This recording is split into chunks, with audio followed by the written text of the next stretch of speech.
இன்னைக்கு காலையில உலக பங்குச்சந்தையில ஒரு பெரிய ஆட்டம் கண்டிருக்கு. அமெரிக்காவில இருந்து இந்தியா வரைக்கும் எல்லா மார்க்கெட்டும் ஏன் இப்படி ஒரேடியா சரிஞ்சுது? இந்த உலகளாவிய வீழ்ச்சிக்கு பின்னாடி என்ன இருக்கு? இதனால தொடர்ச்சியா என்னென்ன பாதிப்புகள் வரப்போகுதுன்னு நம்ம ஒன்னொன்னா பார்க்கலாம் வாங்க. முதல்ல இன்னைக்கு மார்க்கெட்ல என்னதான் நடந்துச்சுன்னு பார்ப்போம். அப்புறம் இந்த பிரச்சனைக்கு தீப்பொறி வச்ச அந்த ஜியோபொலிட்டிக்கல் சம்பவம் என்னன்னு பார்க்கலாம். இதனால என்ன மார்க்கெட்ல ஏற்பட்ட அதிர்ச்சி, இன்வெஸ்டர்ஸ் எப்படி சேஃபான இடத்துக்கு ஓடுனாங்க, இதுல யாருக்கு லாபம் யாருக்கு நஷ்டம்னு அலசிட்டு கடைசியா இனிமே என்ன நடக்கும்னு ஒரு பார்வை பார்க்கலாம். சரி வாங்க முதல்ல இந்த நெருக்கடியோட மையப்புள்ளிக்கு போவோம். இன்னைக்கு காலையில ட்ரேடிங் ஆரம்பிச்சதும் உலக முதலீட்டாளர்கள் எல்லாரும் பார்த்த அந்த பயங்கரமான சரிவு அது எவ்வளவு சீரியஸ்னு பார்க்கலாம். இன்னைக்கு தேதி மார்ச் 2, 2026. இந்த தேதிய மார்க்கெட்ல ஒரு கருப்பு நாளா எல்லாரும் ஞாபகம் வச்சுக்க போறாங்க. ஆமாங்க, உலகளாவிய சந்தைகள் இன்னைக்கு ரொம்பவே மோசமா சரிஞ்சிருக்கு. ஏன் இந்த நிலைமைன்னு இப்ப விரிவா பார்க்கலாம். அமெரிக்காவோட S&P 500 ஆகட்டும், நம்ம இந்தியாவோட நிஃப்டி 50 ஆகட்டும், உலகின் முக்கிய குறியீடுகள் எல்லாமே இன்னைக்கு காலையில திறக்கும் போதே பெரிய இறக்கத்தோட தான் ஆரம்பிச்சது.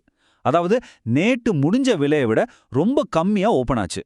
இந்த ஒருங்கிணைந்த சரிவு உலக லெவல்ல இன்வெஸ்டர்ஸ் எவ்ளோ பயந்து போயிருக்காங்கன்னு நல்லாவே காட்டுது. உதாரணத்துக்கு இந்தியாவோட சென்செக்ஸ், நிஃப்டி எல்லாம் கிட்டத்தட்ட 1லிருந்து 1.5% சரியும்னு கணிக்கிறாங்க. நம்பர் பார்க்க சின்னதா தெரிஞ்சாலும் மார்க்கெட்டோட மொத்த மதிப்புல இது பல கோடிக்கணக்கான ரூபாய் நஷ்டத்தை குறிக்குது. நிலைமை எவ்வளவு மோசம்னு புரிஞ்சுக்க இந்த ஒரு விஷயம் போதும். துபாயிலையும் அபுதாபிலையும் மார்க்கெட்டையே மொத்தமா நிறுத்திட்டாங்க. ஆமாங்க, எல்லா ட்ரேடிங்கையும் தற்காலிகமா நிறுத்தி வச்சிருக்காங்க. ஒரு நாட்டோட பங்குச்சந்தையை மூடுற அளவுக்கு நிலைமை ரொம்ப சீரியஸா இருக்கு.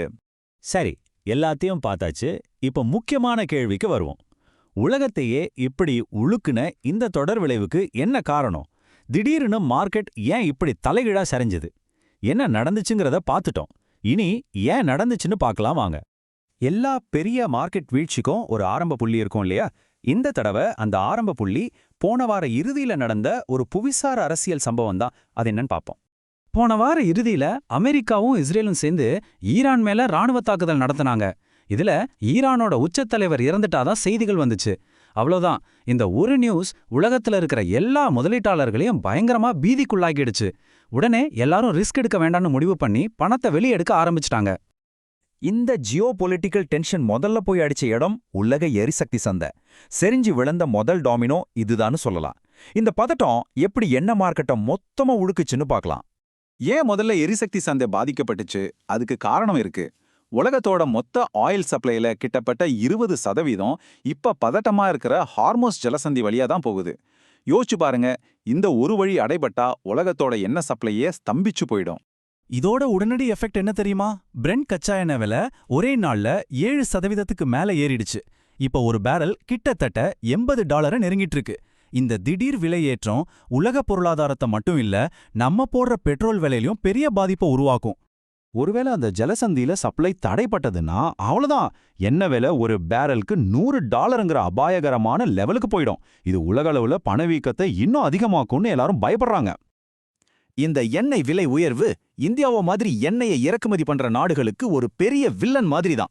இது நம்ம ரூபாய் மதிப்பை குறைக்கும், ஏர்லைன்ஸ் கம்பெனிகளோட செலவு அதிகமாக்கும், பெயிண்ட், லாரி டிரான்ஸ்போர்ட் மாதிரி பல தொழில்களோட லாபத்தையே காலி பண்ணிடும். எண்ணெய் மார்க்கெட்ல ஆரம்பிச்ச இந்த பயம் அங்கேயே நிக்கல. முதலீட்டாளர்கள் எல்லாரும் அவங்க பணத்தை ரிஸ்கான முதலீடுகள்ல இருந்து வேக வேகமா எடுத்துட்டு பாதுகாப்பான புகலிடங்களை தேடி ஓட ஆரம்பிச்சாங்க. அதுதான் நம்ம அடுத்த டாபிக். இந்த ரிஸ்க் ஆஃப் மோடுனா என்னன்னா ரொம்ப சிம்பிள். முதலீட்டாளர்கள் பங்குச்சந்தை, வளரும் நாடுகள்ல இருக்கிற அவங்க முதலீடுகளை எல்லாம் வித்துட்டு அந்த பணத்தை அப்படியே தங்கம், அமெரிக்க டாலர் மாதிரி பாதுகாப்பான விஷயங்கள்ல போடுறாங்க. இதுக்கு ஒரு நேரடி உதாரணம் பாருங்க. தங்கத்தோட விலை ஒரே நாள்ல 1% மேல ஏறி ஒரு அவுன்ஸ் $5370 போயிருக்கு. இது ஒரு மாசத்துல இல்லாத அளவுக்கு அதிகம். மக்கள் பாதுகாப்பை தேடுறதுனால தங்கத்தோட மவுசு அதிகமாகுது. சரி, மார்க்கெட்ல நடக்கிற இந்த பெரிய மாற்றங்கள் எப்படி சில துறைகளை ஜெயிக்க வைக்குது, சில துறைகளை தோற்க வைக்குதுன்னு இன்னும் கொஞ்சம் டீட்டெயிலா பார்க்கலாம். இந்த மாதிரி குழப்பமான நேரத்திலையும் சில துறைகள் லாபம் பாக்குது. கச்சா எண்ணெய் விலை ஏறதுனால எண்ணெய் உற்பத்தி பண்ற கம்பெனிகளுக்கு நல்ல லாபம். ஆனா அதே விலை உயர்வு விமான நிறுவனங்களோட லாபத்தை சாப்பிட்டுடும். ஐடி கம்பெனிகளுக்கு டாலர் மதிப்பு ஏறது நல்லதுதான். ஆனா குளோபல் மார்க்கெட் சரிவுனால அவங்களும் அடி வாங்குறாங்க. கடைசியா வெளிநாட்டு முதலீட்டாளர்கள் பணத்தை வெளியெடுக்கிறதுனால பேங்கிங் செக்டார் ரொம்பவே பாதிக்கப்படுது. இவ்ளோ தூரம் பார்த்தாச்சு. இப்ப எல்லாருக்கும் மனசுல இருக்கிற ஒரே கேள்வி, அடுத்து என்ன? இந்த நிலையற்ற சூழல்ல நிபுணர்கள் என்ன சொல்றாங்கன்னு பார்க்கலாம். சந்தை ஆய்வாளர்கள் ஒரு முக்கியமான விஷயத்த சொல்றாங்க. இந்த ராணுவ பதற்றம் கொஞ்சம் குறையிற வரைக்கும் அவசரப்பட்டு மார்க்கெட் விழுந்துருச்சுன்னு போய் பங்குகளை வாங்காதீங்க. அதாவது பையிங் த டிப்னு சொல்றத இப்போதைக்கு கொஞ்சம் தள்ளி போடுங்கன்னு அட்வைஸ் பண்றாங்க. இது ஒரு நல்ல நடைமுறை ஆலோசனை.